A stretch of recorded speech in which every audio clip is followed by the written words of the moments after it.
It's good to see all your faces out here. Hope you enjoyed the first day of the exercise. I want to take this opportunity to bring to your attention all the people behind the scenes who make something like this happen. You guys have seen the instructors, you see your FTOs, your CTAs, but there's a lot of behind the scenes support from our NCOs and a number of CTAs and a whole officer component too that you don't see, and they really make field training happen and make it possible to pull off something like this exercise. I'm sorry, you guys go ahead and stand at ease. So tonight we're going to hear from a CTA who works in the background. You've seen her in the chow hall. Probably gotten yelled at by her in the chow hall. It would help if you guys would figure out how to standardize your places, right?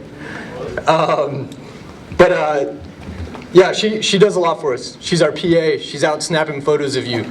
She's running GLPs for the flights, helping out the flight staff, making sure that they've got what they need.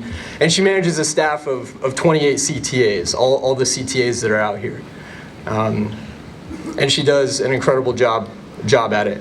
And she's only a year older than you guys are.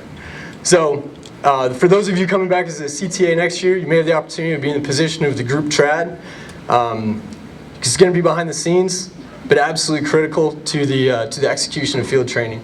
So tonight we're going to hear from CTA Thomas as she shares her Airman story.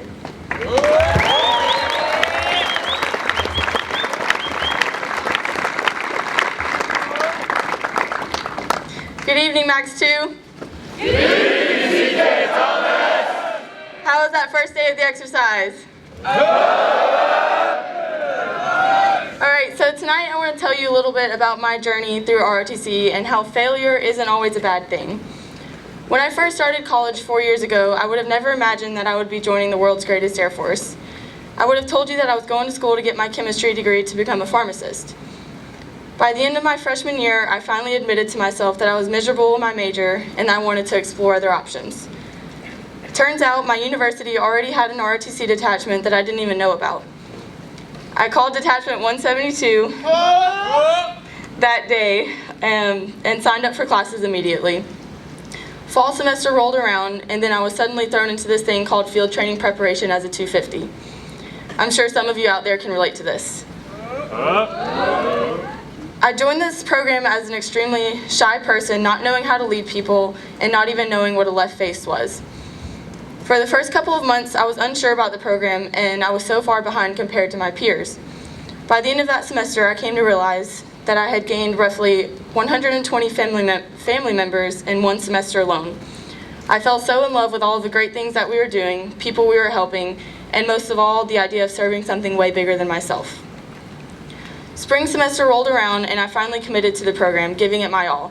I attended every community service event, recruiting event, MWR event, and volunteered for everything humanly possible. I could march flights around with ease after all the practice I put in. I was speaking up in my AS class and working out all the time to earn the highest PFA score I had ever before. I even earned my detachment's Cadet of the Semester award. There was nothing I wanted more than to serve alongside the amazing team I worked with all year.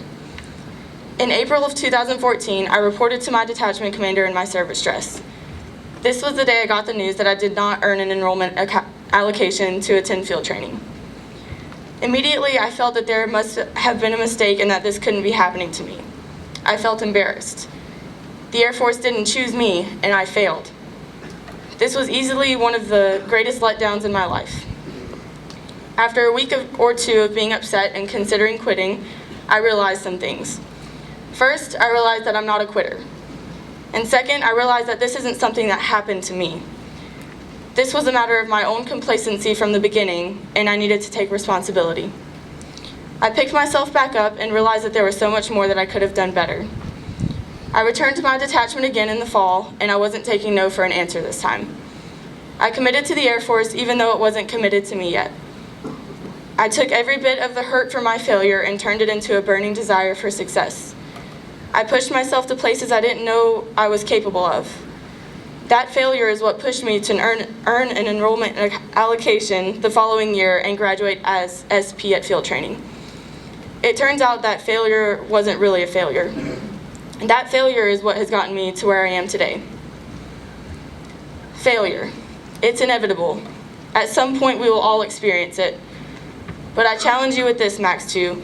Do not let your failures define you. Use them as learning tools to constantly mold you into the leader and person you want to be. Practice resilience. Learn to love failure and embrace it because it's the best form of feedback you can ask for.